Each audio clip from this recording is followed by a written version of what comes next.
আচ্ছা, তো গাইজ দেখো, এখানে তোমার এই যে সূত্রটা, ঠিক আছে, এই সূত্র দিয়ে আমরা কিছু ম্যাথ করব পরবর্তীতে। তো আগে তোমাদেরকে একটু চিনিয়ে রাখি যে কোনটা কি। তো দেখো, আমি এখানে লিখে রাখছি আগেই, মানে যেগুলো বলবো সেগুলোই আর কি লিখে রাখছি, এগুলো বলার আর কোনো দরকার নেই, তোমরা দেখি হয়তো বুঝতে পারতেছো যে প্লাস মাইনাস চিহ্নগুলো খুবই গুরুত্বপূর্ণ। তুমিও জানো, আমিও জানি যে প্লাস মাইনাস এর যদি একটু পার্থক্য হয় বা প্লাসের জায়গায় যদি মাইনাস হয়ে যায়, তাহলে হচ্ছে অন্য কিছু মানে বোঝাবে আর কি, ঠিক আছে।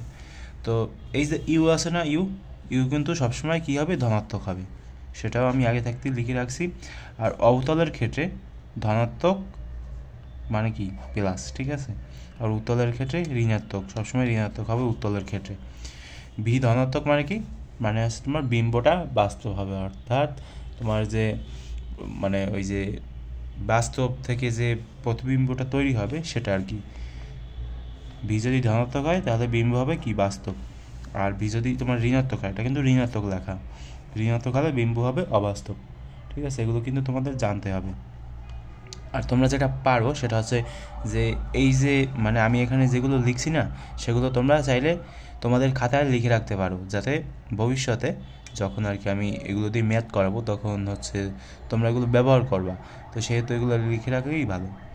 আচ্ছা, এরপর কি লেখা আছে, তো দেখো, ইউ কিন্তু ইউ এর কোনো সময় পরিবর্তন হবে না, অর্থাৎ ইউ কিন্তু সবসময় ধনাত্মক থাকবে। ভি এবং এফ এর পরিবর্তন হবে। তো এখানে এফ দ্বারা কি বোঝায়, এফ হচ্ছে তোমার অবতলের ক্ষেত্রে ধনাত্মক, ঠিক আছে, মানে যখন অবতল হবে তখন কি হবে, ধনাত্মক। আর ভি যদি ধনাত্মক হয় তাহলে বিম্ব হবে বাস্তব। তো প্রেক্ষাপট আলাদা আর কি। তো উত্তলের ক্ষেত্রে হবে কি, ঋণাত্মক, ঠিক আছে। এরকমভাবে একটু মনে রাখার চেষ্টা করবা। আর পরবর্তীতে দেখতেই পারবা যে কীভাবে আমরা ম্যাথ করি, ঠিক আছে। এই ম্যাথগুলো কিন্তু গুরুত্বপূর্ণ, যে কোনো সময় পরীক্ষায় এসে যাবে।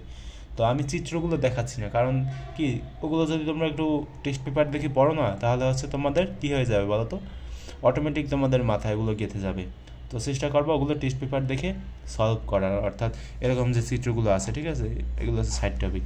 তো এরকম যে চিত্রগুলো আছে ওইগুলো আর কি চেষ্টা করবা তোমাদের যে টেস্ট পেপার আছে সেগুলো দেখে সলভ করার, তাহলে ওগুলো বুঝে যাবে, ঠিক আছে।